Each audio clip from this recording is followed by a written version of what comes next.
Muito interessante, né? Aí nós entramos um pouco na polêmica que está se travando no interior da esquerda, né? Por que da esquerda? Alguém vai perguntar, né? Porque para nós o que acontece na esquerda é o que é o mais importante. A esquerda é a organização da esquerda nacional é uma espécie de organização, né, com todos os seus defeitos e qualidades, da classe operária nacional. Quer dizer, a superestrutura da classe operária brasileira é a esquerda que está nos sindicatos.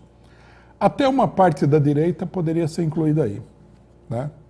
Mas é uma parte menos significativa, menos importante. Aí a gente coloca, aí alguém perguntaria, mas também a esquerda pequeno-burguesa, que não é uma esquerda operária, também é a esquerda pequeno-burguesa. Porque a dominação da esquerda pequeno-burguesa sobre a classe operária é uma forma de organização da classe operária também, né? É uma forma muito negativa, muito prejudicial à classe operária, mas é perfeitamente natural, né?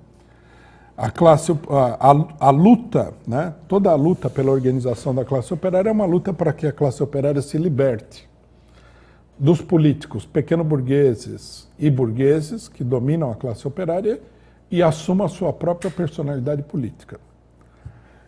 Daí a importância da discussão sobre a questão da esquerda de um modo geral, né?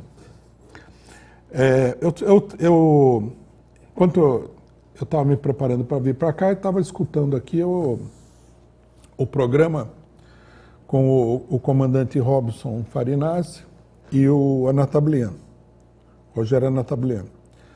E um programa muito interessante, que eu vou falar é um aspecto secundário do que eles falaram, não é? Me chamou a atenção por aquilo que eu vi na esquerda, né?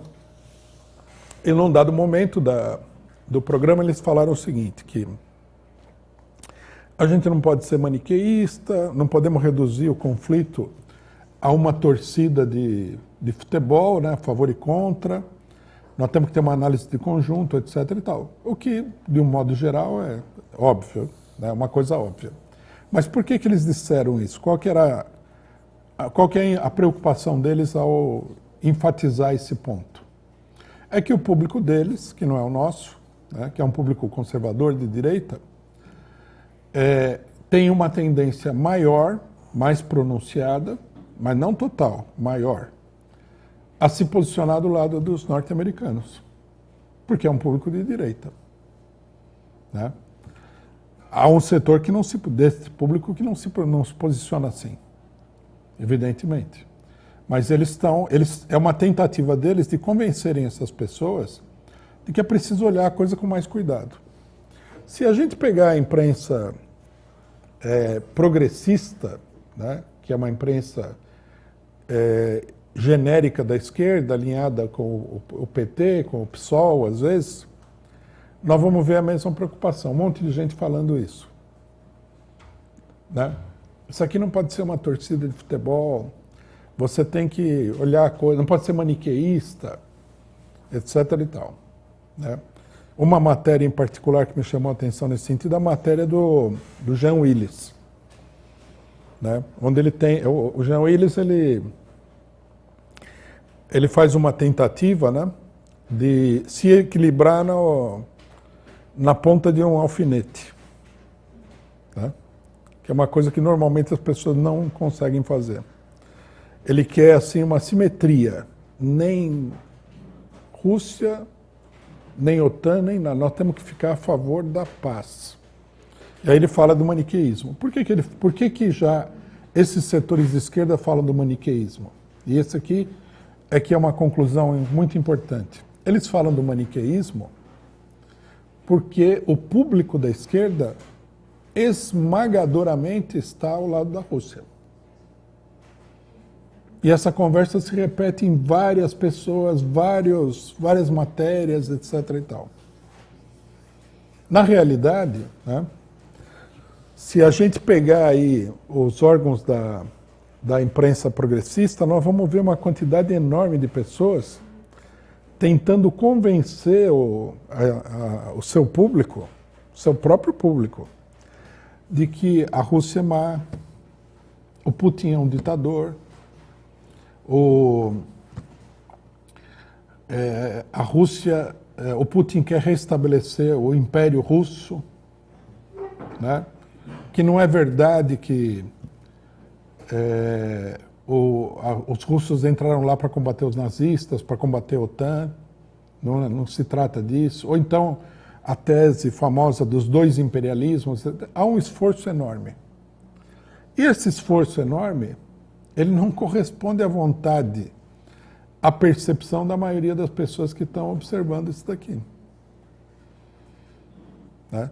Se a gente, eu não tive a oportunidade de, seria até positivo ver isso, né?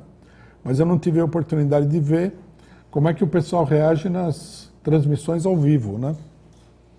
Onde tem aquele chat e tal, que o pessoal se pronuncia. Eu tenho a impressão, pelo pouco que eu vi, que essa posição é muito repudiada. Ela não é uma posição popular. Daí o esforço do pessoal a tentar convencer todo mundo de que não pode ficar do lado da Rússia. Tá? Isso é uma coisa extremamente interessante. Por quê? Porque não há necessidade nenhuma de fazer isso daí. Tá? A Rede Globo está fazendo isso.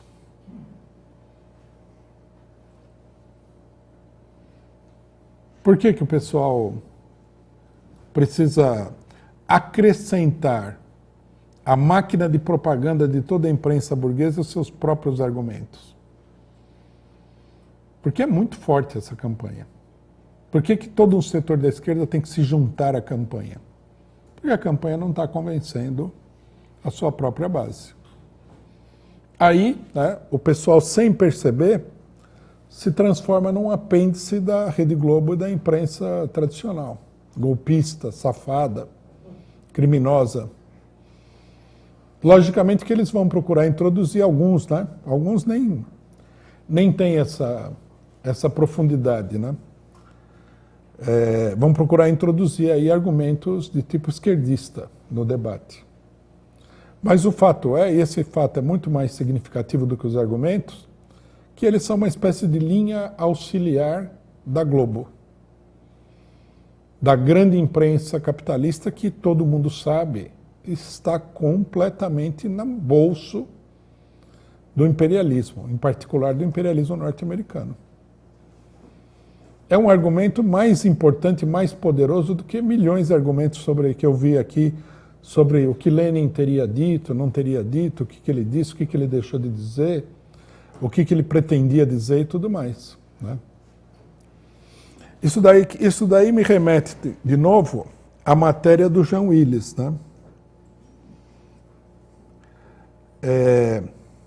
Jean Willis, ele diz o seguinte, ele fala assim: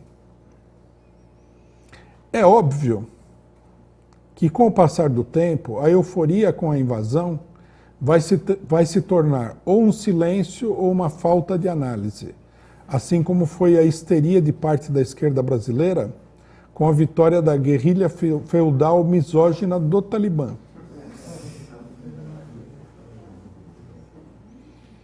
Uma tal de geopolítica, manca de dialética, substituiu a análise de classe dos movimentos e até das guerras, na qual os povos e as classes sociais desaparecem, e a análise vira uma espécie de tabuleiro daquele joguinho War, para o qual o povo desses países e a sua vontade não contam para nada. Ah, não, essa matéria não é do Jean Willis, essa matéria é de um cara do 247. Fala, são só players, China, Rússia, Estados Unidos, etc. e tal. E as vantagens das nações e dos povos de cada local simplesmente devem ser ignoradas. Isto nunca foi a análise marxista de Lenin, que nos deu o princípio do internacionalismo proletário. Bom, eu estava lendo a coisa errada aqui, mas tudo bem, isso aqui também mostra, né? Mas é um outro argumento. O argumento do Jean Willis é assim, que virou um maniqueísmo, a favor e contra e tal, e o pessoal está totalmente dominado por essa mentalidade. Uma coisa que o que muita gente não entende sobre a política é que a palavra maniqueísmo é mal empregada na política. Né? Uma coisa é você usar a expressão maniqueísmo na filosofia.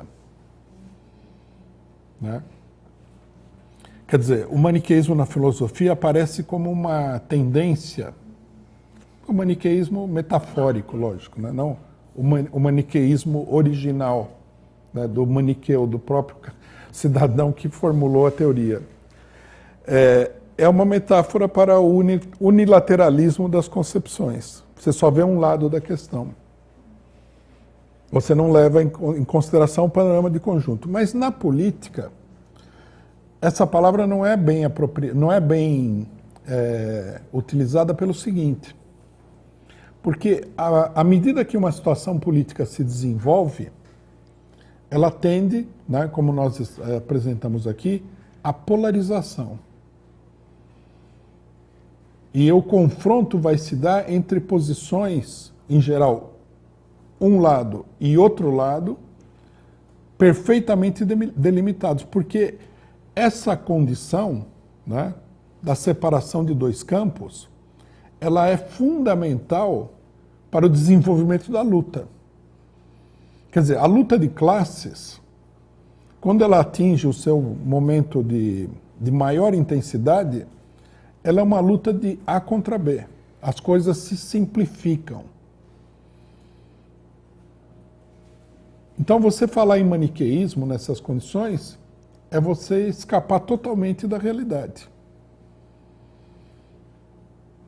Quer dizer, é natural, né, que a luta vá se acentuando de tal forma que se formam dois campos inimigos, né, a burguesia de um lado, o proletariado de um lado, com seus respectivos aliados, e quanto mais for polarizada a situação, quanto mais intensa for essa luta, quanto mais acirrado for o confronto, mais revolucionária é a situação. Então, usar a expressão maniqueísmo é um erro, né? É um erro total quando a gente fala de política. Nesse caso aqui, né, o que a maioria das pessoas não perceberam é que, sob diversos pretextos ou confusões ou ilusões políticas, estão se formando dois campos políticos opostos. E isso daí está muito longe de ser uma coisa negativa, é uma coisa positiva. Quando houve o golpe de Estado, né, onde a burguesia necessitava de extremar suas posições, quer dizer, deixar suas posições mais claras, o país foi ficando dividido entre os que eram a favor do golpe e os que eram contra o golpe. Aí surgiu toda aquela conversa, né, no interior da política burguesa de que era preciso acabar com a polarização, nós contra eles.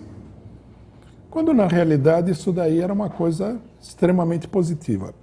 Aqui, né, o problema que se coloca para uma boa parte da esquerda é o seguinte: o nós contra eles está colocando todos aqueles que não se posicionaram a favor da Rússia, alguns não se posicionaram, que é como a votação na ONU. Né? Não acharam conveniente se posicionar a favor da Rússia. Mas, no final das contas, eles são mais favoráveis à Rússia. Mas existe na esquerda todo um setor que não quis se posicionar a favor da Rússia porque eles são contra. E esse setor, né, está vendo a desagradável situação em que, à medida que as águas se dividem, eles estão sendo atraídos para, né, a corrente predominante dominada pelos Estados Unidos e pela OTAN. Quer dizer, a realidade provocou uma divisão tão profunda que que se coloca acima de qualquer tipo de raciocínio A e B. O pessoal não percebeu. Por exemplo, a esquerda, estilo PSTU, que está dentro do PSOL, tem o PSTU, tem a Luciana Genro, tem uns grupos aí, todos eles saíram do PSTU no final das contas. Esse pessoal, ao se colocar contra a Rússia, né, ao não adotar uma política a favor da Rússia, eles estão sendo atraídos, arrastados para a posição dos Estados Unidos. Um setor da direita, o PSOL, né, sabiamente, eu acho até que é um surto de sabedoria até incomum para o PSOL, se calou totalmente, né? Não fala absolutamente nada. O PSOL lá de cima, o Juliano Medeiros, o Boulos, esse pessoal, não fala nada. Eles perceberam o perigo, né? Eles já estão meio que marcados, né? Já pregaram uma etiqueta, nós pregamos essa etiqueta neles, de que eles são financiados pela CIA. E agora o cidadão começa a aparecer do lado dos Estados Unidos, é muito comprometedor, né? Mas uma boa parte do PSOL está aí. E uma ala direita dentro do PT procura se posicionar aí também, né, numa aparente neutralidade. É a política do nem, né? Nem esse, nem aquele. Só que essa política, para ela existir, precisaria haver uma terceira posição, real. Né? A posição não pode ser imaginária. A formulação política é a formulação de uma coisa que existe no mundo real, de uma realidade.